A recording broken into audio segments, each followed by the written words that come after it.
Olá! Hoje a gente vai ver como que a gente consegue adaptar KNN, árvores, florestas e redes neurais para um contexto de classificação. Se você ainda não viu o vídeo de regressão sobre esses métodos, eu sugiro que você veja antes, porque o que a gente vai falar depende bastante do que foi visto naquela parte. Tá? Bom, a primeira forma que a gente tem de adaptar todos esses métodos para a classificação é usar o que a gente já viu agora no começo do capítulo de classificação, que é transformar o problema de classificação em um problema de regressão. Então a gente viu que, no caso em que y é binário, a gente pode estimar a probabilidade de y ser igual a um dado x, convertendo isso, percebendo que isso é igual ao problema de estimar o valor esperado de y dado x. Afinal, y é uma Bernoulli. Então a probabilidade de sucesso é o seu valor esperado. E aí a gente pode usar tanto KNN, quanto árvores, quanto florestas, quanto redes neurais, para estimar esse valor esperado, e aí a gente vai ter uma estimativa dessa probabilidade. Inclusive, nesse caso binário, o erro quadrático médio, é a somatória de yi menos g de xi ao quadrado, esse erro quadrático médio nada mais é, quando y é igual a 0 ou 1, o score, 1 sobre n, isso aqui nada mais é que o score de Breyer, que, como eu falei, é um score próprio, ou seja, procurar um G que te dá um score bom, um erro quadrático médio bom, nesse contexto de classificação, vai te garantir que você vai ter uma probabilidade estimada muito próxima da probabilidade real, porque o score é próprio, tá? Então, quando você tem um problema de classificação binária, eu particularmente já trato como um problema de regressão em geral. Muito raro eu usar uma dessas versões desses métodos para classificação. Se y não é binário, a gente já tem que pensar um pouquinho mais, Vamos dizer que y, sei lá, pertence a um conjunto C de valores e C tem mais que 2 elementos, Nesse contexto, é um pouquinho mais chato, dá para eu converter isso para problema de regressão, mas são vários problemas de regressão, Então, a maneira mais simples de fazer isso é definir um Z, vamos dizer, ZI, que é a indicadora de que y é igual a i, para cada i dentro do conjunto de valores que y pode assumir. Então, eu defino uma variável indicadora para cada uma das classes. E aí eu estimo a regressão dessa variável aqui indicadora em x. Fazendo isso, eu vou estar estimando a probabilidade de y ser igual a i dado x. E eu posso fazer isso para todos os i's, ou todos os i's menos 1, alguma coisa assim, e eu vou ter uma estimativa de cada uma das probabilidades. É mais chato porque é mais lento, você vai ter que estimar várias funções de regressão, e não tem nenhuma garantia, a menos que você faça algumas restrições, mas em geral não vai ter nenhuma garantia que essas probabilidades vão somar 1. Isso também pode ser um problema, pode não ser, mas é um pouquinho mais chato. Então eu vou dar aqui uma segunda versão, que é como adaptar esses métodos para problemas de classificação. Em geral, as pessoas resolvem dessa segunda forma, mas eu sempre que tenho um problema binário, quase sempre resolvo da primeira, Então vamos lá. Como que a gente pode desenvolver uma versão específica do KNN para classificação? A forma que as pessoas mais usam, é a seguinte, eu vou descrever em palavras aqui.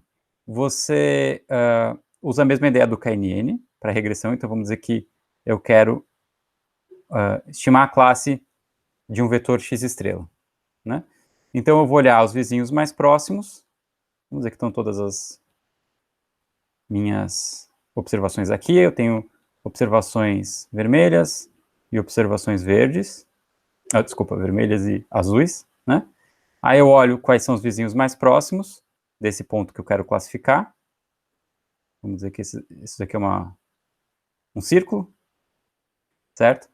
Eu olho aqui dentro, vejo o que é a maioria. Bom, a maioria é azul, só tem um vermelho e tem 3 ou 4 pontos azuis. Vou classificar, então, esse ponto aqui como sendo azul. Certo? Olha a maioria. Essa é a versão mais usual do KNN para fazer classificação.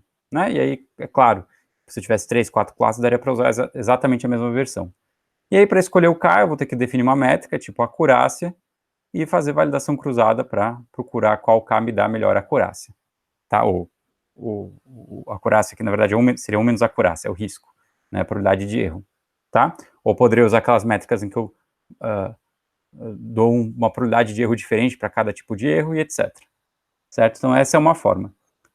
Note que essa forma não vai te dar uma estimativa da probabilidade, né? Por exemplo, do y ser igual a 1 dado x. Você pode estimar essa probabilidade olhando a proporção de elementos aqui que caem mais próximos do ponto que você está classificando, que são da classe 1.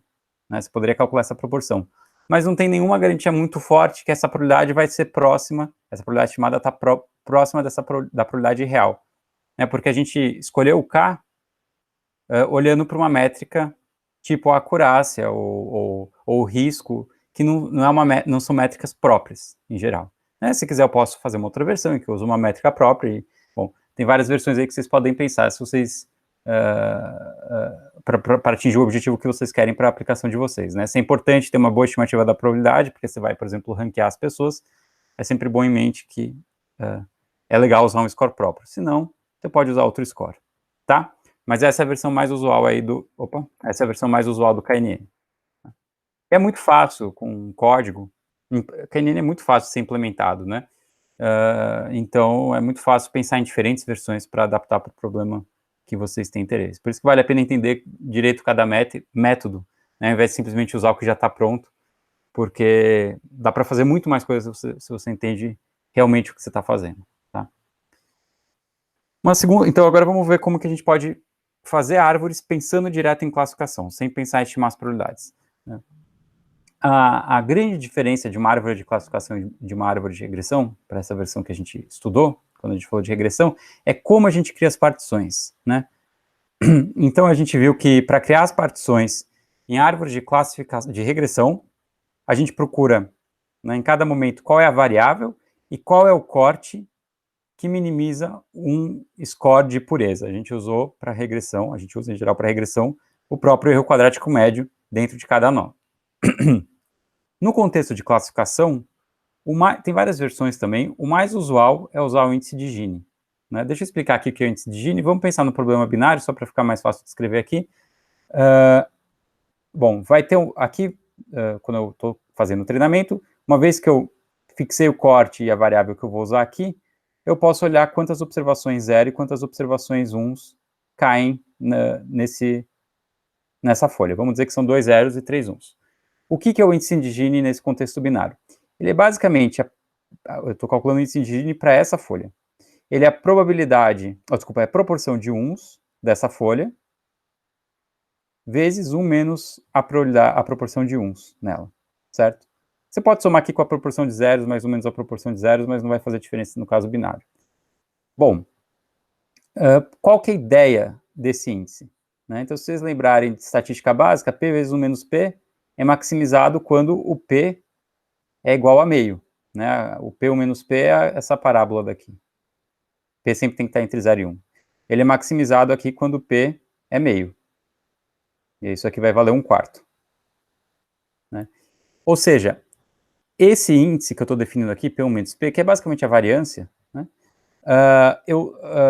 Ele é máximo quando o P1 está bem no meio. 50% uns, 50% zeros. Né? Então, se eu estou tentando criar uma partição que minimiza esse índice, o que eu estou fazendo é basicamente criar uma partição que fica bem longe disso. Né? Ou seja, uma partição em que você tem os dados o mais homogêneos possível. Né? Idealmente, eu vou ter todos os P's 0 ou ter todos os P's igual a 1, porque nesses dois casos, né, aqui ou aqui, esses dois extremos, o índice de Gini vai ser 0, que é o menor Gini possível. Tá? Então, a ideia de usar o Gini, de novo, é como EQM é maximizar a homogeneidade dentro de cada nó. E aí, para avaliar esse split, você pode, por exemplo, somar isso, ou poderia fazer uma versão ponderada, pelo número de observações em cada folha. Tá? Isso, basicamente, a mudança de árvores, como você particiona cada um dos nós. E aí você pode usar a ideia de construção de árvores que a gente já viu em regressão. Né? Florestas e bagging, né? A adaptação é a mesma que a gente fez para árvores. Né? Tudo que muda é que você vai usar o índice de Gini para fazer as divisões. Né? Florestas são um conjunto de árvores, você vai usar a árvore de classificação e pronto. Né? Por fim, vamos ver aqui redes neurais. Depois eu vou mostrar as coisas aqui no R, tá? Vamos ver redes neurais. Redes neurais mudam um pouquinho mais, né? Pelo menos essa versão que eu vou mostrar é um pouquinho diferente. Aqui eu estou já colocando a estrutura de um exemplo de estrutura, um exemplo de arquitetura de uma rede neural para classificação em que você tem 4 classes. Né? É muito comum a gente usar esses métodos de redes convolucionais e tal para problemas, por exemplo, de classificação de imagens em que você tem centenas ou até milhares de rótulos possíveis. Aí eu quero classificar que objetos tem dentro de uma imagem. Uma pode ser um cachorro, pode ser um gato, pode ser um copo e por aí vai, né? Então, são muitas e muitas saídas. Né? Então, realmente não dá nesse contexto para você resolver isso como um problema de várias regressões. Né? Você teria que treinar muitas redes. Aqui você treina uma rede para classificar tudo de uma vez só. Então, aqui nesse meu exemplo, tenho 4. Cada uma dessas saídas vai representar a probabilidade do y ser um desses valores. Então, essa é a probabilidade do y ser, sei lá, 1, 2, 3 e 4. Tá? Então, essa é a primeira diferença, né? Já vai ter vários neurônios na saída da rede. Você vai entrar com x e ele vai sair com 4 valores, a probabilidade de cada uma das classes. Tá? E o que vai mudar no treinamento da rede? Né? Então, a versão mais simples disso faz o seguinte. Primeiro muda a função de ativação, né? Ou escolhe uma função de ativação que é um pouco mais apropriada para esse problema. Em geral, se usa softmax. O que a softmax faz é o seguinte, ela é um pouquinho diferente do que a gente chama de função de ativação em problemas, né, quando a gente falou de redes neurais, porque ela faz o seguinte. Então, vamos pegar aqui a camada de saída da rede. Nesse meu caso, tinha 4 neurônios. Eu vou chamar o que está entrando nesse neurônio, que foi processado nas camadas anteriores, de Z1. Que está entrando aqui Z2, Z3, e esse aqui é o Z4. O que o softmax faz é aplicar uma transformação aqui nesse neurônio, em cada um dos neurônios, que vai depender de todos os Zs, e não só do Z que está entrando. Né? O que ela vai fazer, né, para ser mais preciso, vai ser entrar o Z1, tá? E aí vai sair aqui, vamos colocar aqui, E elevado a Z1, dividido pela soma de E elevado a ZI, para todos os outros Is, e variando de 1 até 4. Tá? Então ela vai vai exponenciar esse cara e dividir pela exponencial de todos os outros também. Né? Essa transformação, ela é basicamente a logística, tá? A diferença é que a gente parametriza a logística colocando 1 em uma das classes e os outros são E elevado ao valor que ela assume. Mas ela é basicamente a logística. E o que ela é interessante aqui, porque primeiro, ela vai garantir que as saídas estão todas entre 0 e 1, né? E segundo, que a soma das saídas vai ser 1. Então, realmente, você vai criar uma probabilidade bem definida. Né? Vai ser a probabilidade de gato mais cachorro, mas ela vai ter que somar 1 e nenhuma probabilidade vai ser negativa. Tá? Então, essa é uma das opções aí de como usar, o que usar de função de ativação. E a segunda mudança é a loss, a função de perda que a gente usa para estimar os parâmetros da rede, treinar os pesos, certo? A mais usual aqui é o que o pessoal chama de cross entropy, entropia cruzada, que na linguagem estatística é a log verossimilhança da Bernoulli, ou da multinomial nesse caso. Tá? Então eu escrevi aqui a fórmula dela.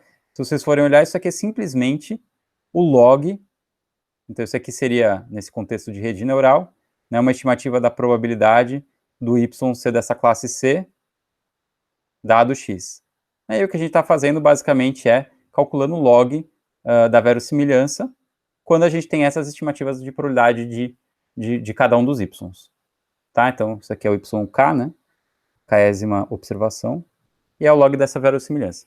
Isso aqui é a entropia cruzada, né? Em geral o pessoal chama de cross entropy, e ela é interessante porque ela é diferenciável, etc. Então é isso que se usa em geral para treinar uma rede para classificação em redes neurais. Então, e isso é um score próprio também.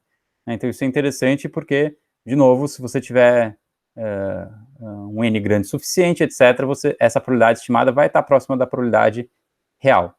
Né? Então você tem essa garantia aí, se você estiver usando o cross entropy para treinar a rede, que você não teria se você usasse algumas outras medidas. Tá? De novo, redes neurais você pode configurar muita coisa, inclusive que função de perda você está usando. Mas essa é a mais comum. Bom, vamos dar uma olhada lá no R como é que isso aqui fica na prática. Então, primeiro, vamos fazer uma árvore de classificação. Então, eu vou usar o rpart para isso, né? Lembrando que aqui eu tenho um problema da Amazon, como sempre, e a minha resposta é se o review é bom ou é ruim. Eu dividi em 4, nota 4 ou mais, ou menos que 4.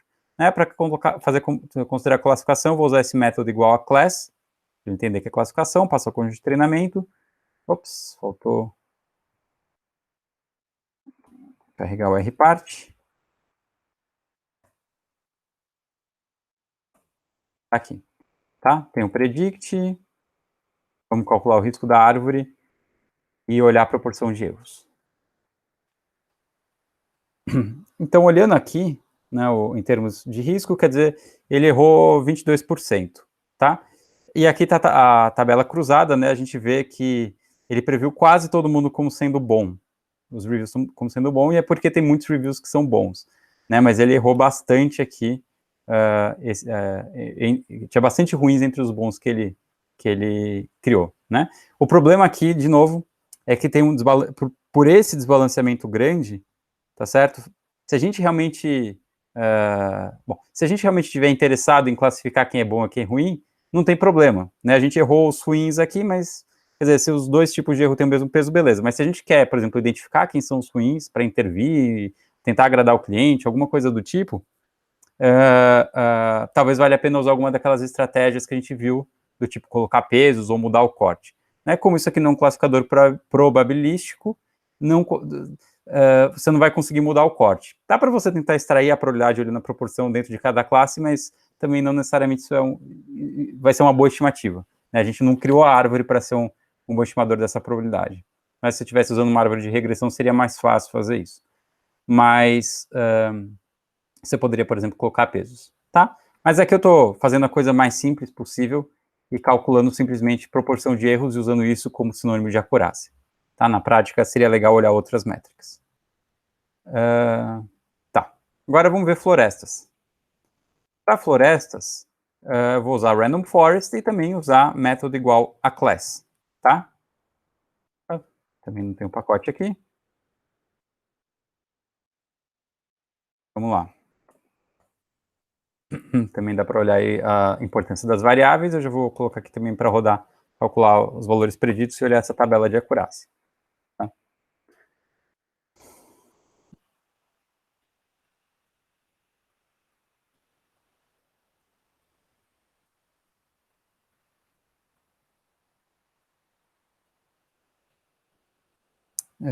Como o conjunto de dados ele é meio grande, aqui também é um pouco lento.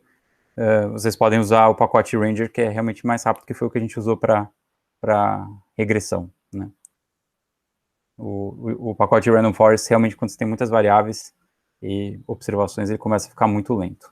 Deixa eu já colocar o erro aqui de floresta. Não sei porque eu coloquei 2 vezes isso. Vamos lá. Enquanto vai rodando aí, deixa eu explicar já o KNN. Para o KNN, eu usei a função knn.cv para fazer o KNN de classificação. Esse CL, qual é a classe que a gente está usando, né, da variável resposta. Eu coloquei dado cifrão bom, né, que é o indicador de ser bom. E eu coloco aqui os diferentes Ks, né, o laço está percorrendo os diferentes Ks que eu estou testando. Né. A função .cv já dá o predito por validação cruzada no treinamento. Então, no fundo, eu estou fazendo uma validação cruzada dentro do conjunto de treinamento aqui, e por isso que mas como é feito por validação cruzada, não tem problema. Né? Eu estou usando isso para estimar o K. Já vou colocar aqui para rodar também. Depois a gente vai olhar o plot aqui para escolher o melhor K, né?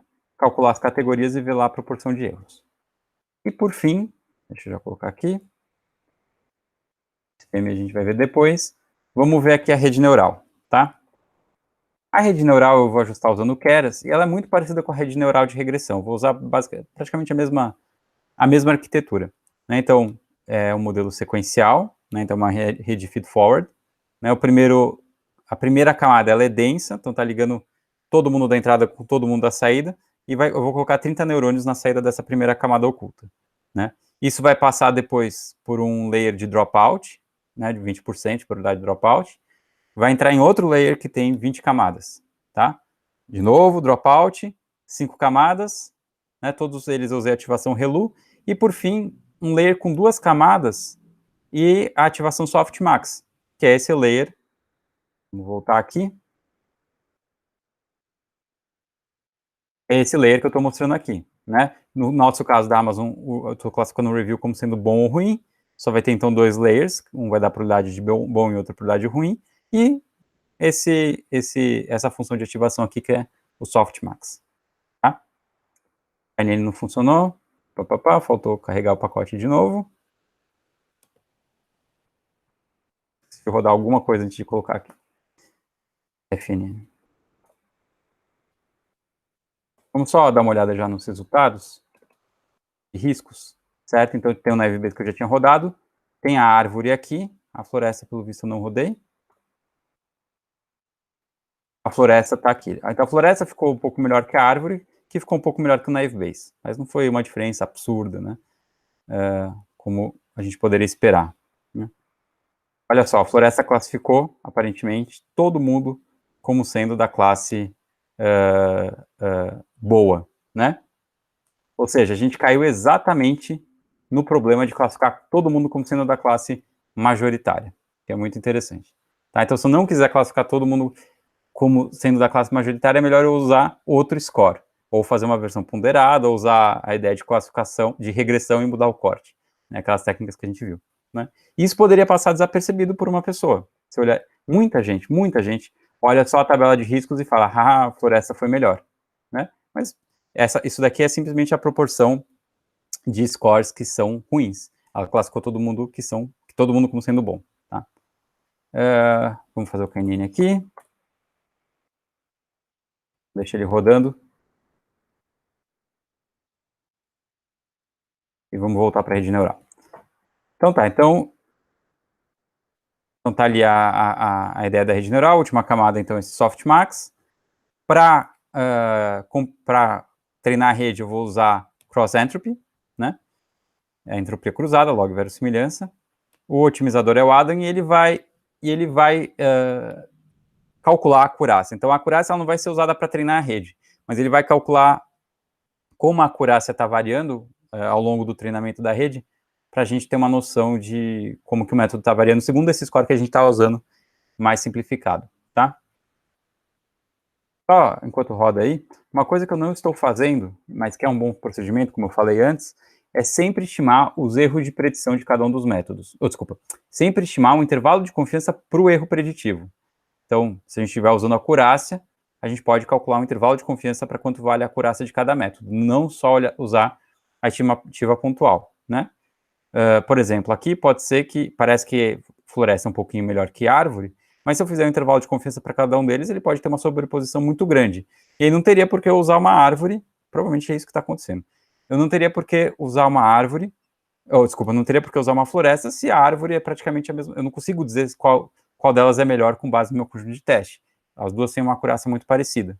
Tá? Então é sempre bom lembrar de calcular o intervalo de confiança, a gente viu como numa das primeiras aulas, para conseguir de fato diferenciar, ver se não cair na tentação de usar um método que tem um erro que parece ser menor, porque ele pode ser equivalente a um outro, pelo menos não dá para dizer qual é melhor segundo o conjunto de teste, e aí você pode estar usando um método muito mais complicado, pode ter uma dor de cabeça de implementação, de deixar o método pronto para produção, e muito mais difícil de interpretar, e você poderia estar usando uma coisa mais simples. Então, vale a pena sempre fazer isso. Tá. Vamos agora, então... Bom, ele vai... Pelo visto, o Keras não vai dar algum problema na hora de rodar. Vamos só olhar o que deu até lá. KNN. Ficou a mesma coisa praticamente que árvore que NiveBase, certo? Nesse problema. Vamos ver aqui, então, o Keras, se eu consigo fazer ele rodar ou não. Talvez esteja com algum problema. Histórico. Categorical. Não sei se eu devo ter atualizado aqui, não está funcionando essa versão. Bom, tudo bem. Eu fico devendo esse código depois para vocês, tá? Vou deixar na página, quem quiser olhar os resultados, mas a ideia... Deixa eu só mostrar o resto do código para vocês verem como funciona, né? Eu posso fazer o fit, colocar quantas épocas, qual o batch size que eu vou usar, qual a proporção que eu vou usar para validação, né? Depois, para fazer o predict, eu uso o predict, né? E aqui eu calculei o risco na mão, tá? A rede neural é legal que ela está estimando, como eu estou usando cross entropy, ela está estimando a probabilidade da classe de forma própria, né? Então realmente dá para usar isso, a gente fica mais seguro de usar isso para mudar o corte e ver o que acontece. E daí eu usei o 50%, que é o que eu estou usando para todo mundo, né? E aí eu posso calcular o risco, estimar o risco, certo? Então eu vou colocar esse código na página, né? E vocês podem olhar com mais calma. No livro também tem uma versão desse código para quem quiser olhar. Obrigado.